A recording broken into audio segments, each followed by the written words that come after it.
தோழிசை கருவிகளுக்கெல்லாம் பொதுப்பெயர் பறை. இதே வந்து 2 முகம் இருந்தா இருமுக பறைன்னு சொல்லுவாங்க, 3 முகம் இருந்துச்சுன்னா மும்முக பறை, 4 முகம் இருந்தா 4 பறை, 5 முகம் இருந்தா 5 பறை. இந்த மாதிரி அவ்வளோ நம்மளுடைய இருக்கு. தொல்காப்பியத்தில் வந்து 32 வகையான பறைகளை பற்றி தொல்காப்பியத்தை அழகாக. அது மட்டும் இல்லாமல் பல நூல்களில் பறை பற்றி நிறைய விளக்குது. இதுதான் பறை. அடுத்த இசைக்கருவி பார்ப்போம். சரி.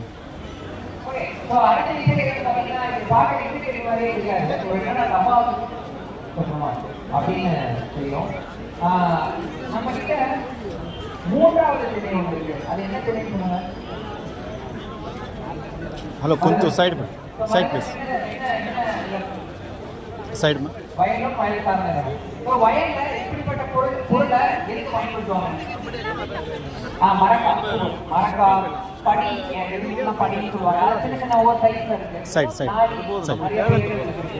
சரி, இத அதாவது அந்த பொருள் எப்படி ஒரு இசைக்கருவியா மாறிடும் அப்படின்னா, இப்போ பயன்காட்டில் வந்து வேலை செய்யும் போது நாங்கள் வந்து பாட்டு பாடிட்டு வேலை செய்வாங்க.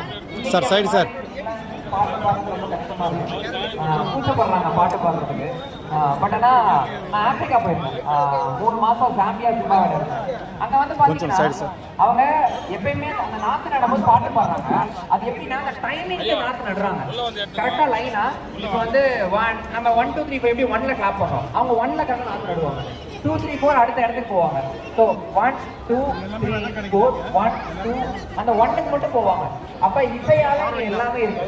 அந்த ரிதம் தான் எல்லாமே நான் சொல்ல வரேன். அந்த தாளம் தான் எல்லாமே. அந்த வாழ்வியலே வந்து ஒரு தாளத்துக்குள்ள தான் இருக்கு அப்படின்னு தான் வந்து நம்ம சொல்லணும்.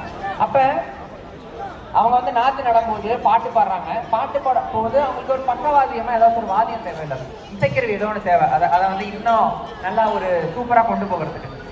only tomato varieties 150 models.